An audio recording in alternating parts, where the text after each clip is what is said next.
한창 인기를 끌던 낡은 집 리모델링 프로그램이 끔찍한 살인사건으로 인해 긴급 방영 중단되는 초유의 사태가 발생합니다. 모두가 꿈꾸던 멋진 집은 어째서 흉가가 되어버렸을까요? 이 사건의 이면에는 과연 어떤 비밀이 숨겨져 있었을까요? 오늘 카메라 뒤에 감춰져 있던 그날의 이야기를 시작합니다. 드림하우스의 비극적인 서막. 피해자인 샨티는 1979년 플로리다주 올랜도에서 태어났습니다. 그녀는 한 번의 이혼 경험이 있었고 아들을 한 명 두고 있었죠. 2013년 이혼 후 샨티는 데이팅 앱을 통해 11살 연상의 남성 데이비드를 만납니다. 미네소타에 살던 데이비드는 샨티와의 사랑을 위해 직장을 그만두고 수천 킬로미터를 날아와 올랜도에 정착했고 두 사람은 마침내 결혼에 골인했죠. 데이비드는 직업이 없었지만 스스로에게 매우 당당했습니다. 훗날 방송에서 자신을 숨겨진 재벌 2세라고 소개하며 2년 전 돌아가신 아버지로부터 600만 달러, 우리 돈 약 80억 원에 달하는 막대한 유산을 물려받았다고 밝혔죠. 결혼 2년 후 데이비드는 60만 달러를 들여 빅토리아 양식의 아름다운 낡은 저택을 구입합니다.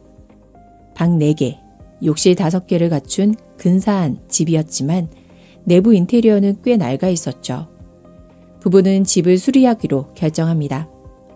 샨티는 간단한 리모델링을 생각했지만 데이비드의 스케일은 달랐습니다. 여기가 마음에 안 들어. 철거해. 저기도 별로야. 부숴버려. 결국 그는 침실 하나만 남기고 집 전체를 뼈대만 앙상하게 남겨버렸습니다.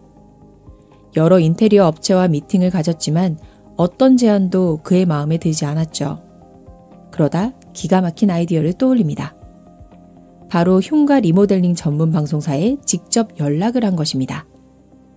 방송사 제작진은 현장을 보고 오히려 쾌재를 불렀습니다. 이렇게 완전히 폐허가 된 집이야말로 극적인 변화를 보여주기엔 최고의 소재였으니까요. 제작진은 데이비드 부부와 협의 끝에 2018년 5월 첫 촬영을 시작하기로 합니다. 이 방송이 나가면 부부는 유명인사가 되고 집값 또한 주변 시세보다 훨씬 높게 뛸 거라며 모두가 들떠 있었습니다. 하지만 바로 그 방송이 시작되기 불과 일주일 전 끔찍한 사건이 터지고 맙니다. 2018년 39세의 샨티가 바로 그 집에서 처참한 시신으로 발견된 것입니다.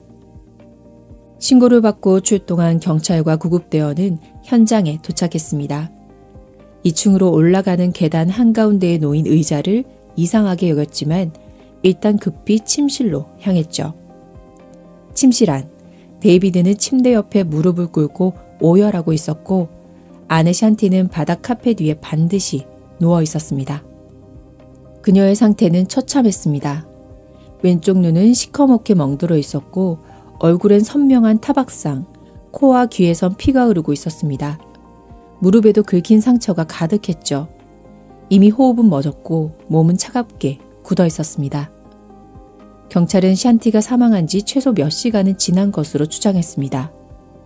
이 말을 들은 데이비드는 더욱 서럽게 울기 시작했습니다. 경찰이 어떻게 된 일이냐고 묻자 데이비드는 이렇게 진술했습니다. 자신은 오후 내내 아래층 마당에서 일하고 있었고 오후 3시가 넘어 아이를 누가 데리러 갈지 물어보기 위해 2층으로 올라갔다고요. 그런데 욕실에서 아내가 욕조에 얼굴을 파묻은 채 쓰러져 있었다는 겁니다.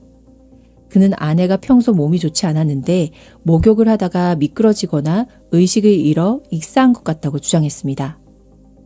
말하는 내내 데이비드는 숨도 제대로 못 쉴 정도로 서럽게 울었습니다. 엇갈리는 진술, 드러나는 거짓말. 오후 4시 15분, 사건을 담당하게 된 베테랑 형사가 현장에 도착했습니다. 그는 곧장 2층으로 가지 않고 1층부터 꼼꼼히 살폈습니다. 1층은 공사 중이었지만 차고는 멀쩡했습니다. 놀랍게도 차고 안에는 주방, 침실, 화장실까지 모든 생활시설이 갖춰져 있었고 이곳이 부부의 임시 거처임이 분명해 보였습니다. 그리고 화장실에는 각종 영양제와 함께 현금 200달러가 담긴 은행 봉투가 발견됩니다. 2층으로 올라간 형사는 샨티의 시신을 자세히 살피고는 그녀의 상처가 단순히 넘어져서 생긴 것이 아니라고 판단했습니다. 공격을 당한 순간 저항조차 하지 못하고 쓰러졌을 때 생기는 상처들. 형사는 이 사건이 살인일 가능성이 높다고 직감하고 오후 4시 50분 데이비드를 경찰서로 연행합니다. 경찰서로 이동하는 동안 경찰은 데이비드가 걸을 때 왼손으로 왼쪽 허벅지를 지탱하듯 걷는 이상한 모습을 포착했습니다. 오후 5시 11분 경찰은 데이비드의 몸 전체를 촬영했지만 오른쪽 새끼손가락의 작은 상처와 바지 왼쪽의 혈흔 외에는 별다른 특이점이 없었습니다. 같은 시각 현장에서는 법의학팀의 조사가 한창이었습니다. 부검 결과 샨티의 왼쪽 눈은 심하게 손상되었고 오른쪽 눈에도 내부 출혈과 멍이 있었습니다. 그리고 결정적으로 그녀의 목에서 설골 압박성 골절이 발견됩니다. 이는 익사가 아닌 목이 졸려 살해당했음을 의미하는 명백한 증거였습니다. 시신이 놓여있던 이불 밑에서는 큰 혈흔이 발견되었고 그 안에는 피 묻은 노란색 수건이 쌓여 있었습니다. 시신 주변 카펫에서도 혈흔이 발견되었는데 이는 샨티가 카펫 위에 누워있다가 이불 위로 옮겨졌음을 시사했습니다. 더 놀라운 것은 침대 양옆 나무판에서도 혈흔이 발견되었다는 점입니다. 현장은 비교적 깨끗하게 정돈되어 있었습니다. 하지만 형사는 침대 옆 작은 협탁에서 아주 사소하지만 결정적인 단서를 발견합니다. 그 위에는 핸드폰, 시계, 생수 등이 놓여 있었는데 그 옆에 귀걸이 한쪽이 덩그러니 놓여 있었습니다. 나머지 한쪽은 사망한 샨티의 귀에 그대로 걸려 있었죠. 형사는 이 지점이 바로 최초 사건 현장이라고 추리했습니다. 샨티가 침대 가장자리에 앉아 귀걸이를 빼던 중 갑작스러운 공격을 받고 그 자리에서 즉사했다는 것입니다. 그렇다면 욕실에서 발견되었다는 데이비드의 말은 전부 거짓이 됩니다. 경찰이 특수약품으로 욕실을 감식하자 욕조와 벽면 3곳에서 엄청난 양의 혈흔 반응이 나타났습니다. 마치 공포영화의 한 장면처럼 말이죠. 이것은 절대 미끄러져서 생긴 상처로 설명할 수 없는 광경이었습니다. 경찰서에서는 또 다른 조사가 이루어지고 있었습니다. 저녁 8시경 샨티의 전 남편이 아들을 데리고 경찰서에 나타난 겁니다. 그는 오후 6시 반에 학교로부터 아들을 아무도 데려오지 않았다는 연락을 받았고 아들을 데리고 샨티의 집으로 갔다가 경찰 통제선을 보고 사건을 알게 되었다고 진술했습니다. 그는 샨티가 최근 맹장 수술을 받았는데 그 후유증으로 사망한 줄 알았다고 말했습니다. 형사가 살인사건으로 의심된다고 하자 그는 깜짝 놀라며 데이비드를 조사해봤냐? 그는 완전 통제광이다. 라며 강한 의심을 드러냈습니다. 그는 자신의 휴대폰을 보여주며 사건 당일 오후 3시 39분에 아이를 좀 데리러 와달라는 문자를 샨티에게 보냈다고 증언했습니다. 원래는 자신의 양육일이었지만 새로 구한 직장의 첫 출근이 다음날 이른 아침이라 아이를 학교에 데려다 줄 수 없어 부탁했다는 것이죠. 밤 9시가 넘어 형사는 다시 데이비드를 신문하기 시작했습니다.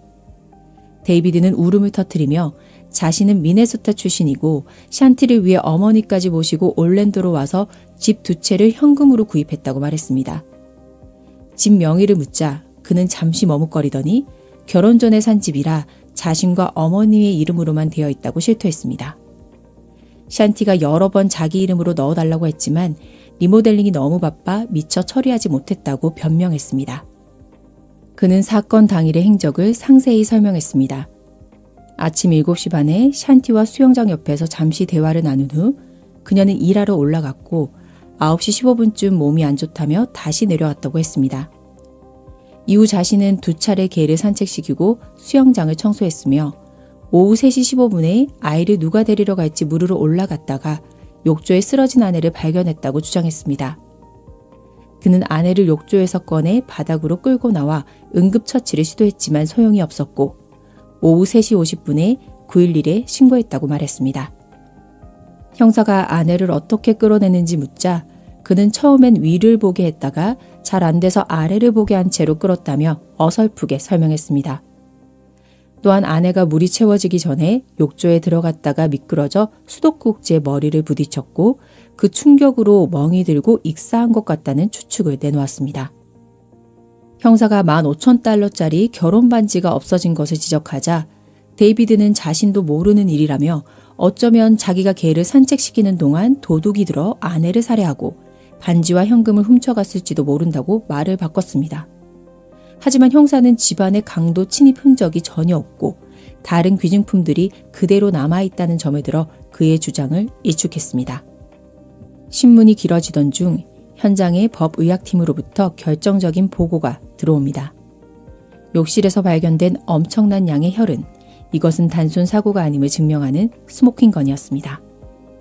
새벽 2시 20분, 형사는 데이비드를 거세게 몰아붙이기 시작했습니다. 왜 계단 한가운데에 의자를 뒀습니까? 지나다닐 때마다 피해서 다녀야 했을 텐데요. 당신 말대로 아내를 욕조에서 꺼냈다면 바닥은 온통 물바다여야 합니다. 하지만 현장엔 물 한 방울 없었습니다. 왜일까요? 당신은 지난 8시간 동안 가짜 울음을 울었습니다. 눈물 한 방울 흘리지 않았어요. 당신에게선 아내를 잃은 슬픔이나 죄책감이 단 한 점도 느껴지지 않습니다.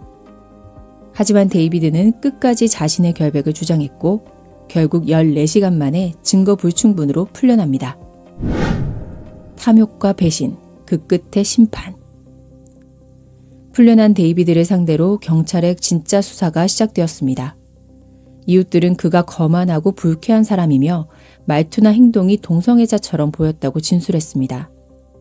수사 과정에서 경찰은 데이비드의 전처와 연락이 닿았습니다. 그녀는 데이비드와 결혼한 후 원인 모르게 건강이 계속 나빠졌다고 말했지만 그가 자신에게 해를 가했을 가능성은 없다고 두둔했습니다. 하지만 경찰은 이들이 2013년에 이혼했음에도 불구하고 여전히 33만 달러가 들어있는 공동계좌를 유지하고 있다는 수상한 점을 발견했습니다. 이웃들의 증언을 토대로 수사하던 경찰은 결정적인 제보를 받습니다.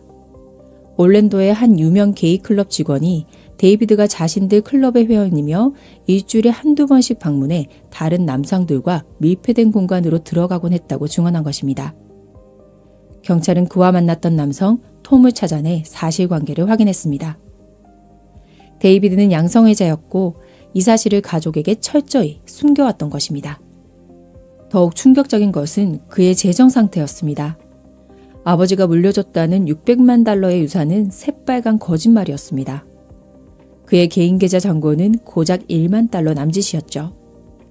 반면 샨티는 성공한 사업가였습니다. 집 리모델링에 들어간 25만 달러를 포함한 모든 생활비를 그녀가 감당하고 있었습니다.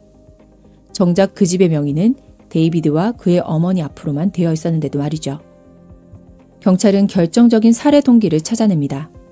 샨티가 사망할 경우 데이비드는 그녀의 재산 약 79만 달러를 상속받게 됩니다.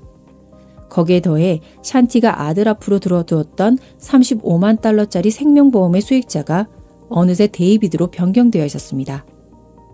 샨티가 죽으면 데이비드의 손에 들어오는 돈은 총 110만 달러, 우리 돈으로 약 15억 원에 달했습니다.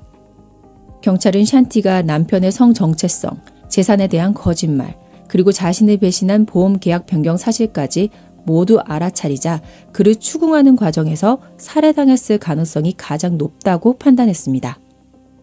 2018년 8월 29일, 경찰은 데이비드를 그의 어머니 집에서 체포했습니다. 체포 6일 전, 그는 보험사를 찾아가 샨티의 사망보험금을 수령하려다 실패한 뒤였습니다.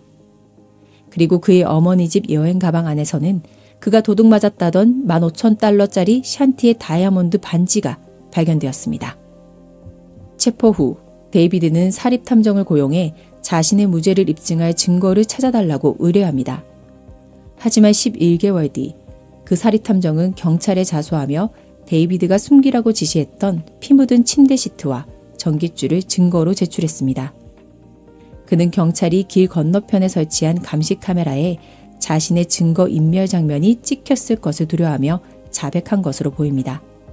재판은 데이비드 측이 정신감정을 요청하며 지연되다 2023년에야 시작되었습니다. 법정에서 그의 거짓말은 낱낱이 드러났습니다. 샨티 회사의 직원은 사건 다음 날 샨티에게 전화하자 데이비드가 받았으며 그가 아내가 바닥에 쓰러져 있었다고 말했다고 증언했습니다. 이는 욕조에서 발견했다는 그의 최초 진술과 명백히 달랐습니다. 샨티의 아버지는 데이비드가 조문하러 와서 샨티가 머리에 큰 충격을 받아 사망했다고 말했다고 증언했는데 이는 부검 결과가 나오기도 전에 범인만이 알 수 있는 사실이었습니다. 그리고 결정적으로 샨티의 전 남편이 그녀에게 아이를 데리러 와달라고 문자를 보낸 시각은 오후 3시 39분이었습니다. 하지만 데이비드는 경찰 조사에서 오후 3시 15분에 누가 아이를 데리러 갈지 물으러 2층에 올라갔다고 진술했습니다. 그날 아이를 데리러 갈 의무가 없었음에도 그는 마치 전 남편의 문자를 예측이라도 한 듯이 행동한 것입니다. 5년간의 긴 법정 다툼 끝에 배심원단은 단 5시간의 논의만으로 유죄를 판결했습니다. 재판부는 데이비드에게 가석방 없는 종신형을 선고했습니다. 화려한 TV쇼에 출연해 모두의 부러움을 사려 했던 한 남자. 그의 탐욕과 거짓말은 결국 한 사람의 소중한 생명을 앗아갔고 꿈의 집을 비극의 무대로 만들었습니다. 카메라는 꺼졌지만 진실에 비친 그의 추악한 민낯을 영원히 비추게 될 것입니다. 오늘 이야기는 여기까지입니다. 오늘 영상이 마음에 드셨다면 구독과 댓글 부탁드려요. 다음 시간에 뵐게요.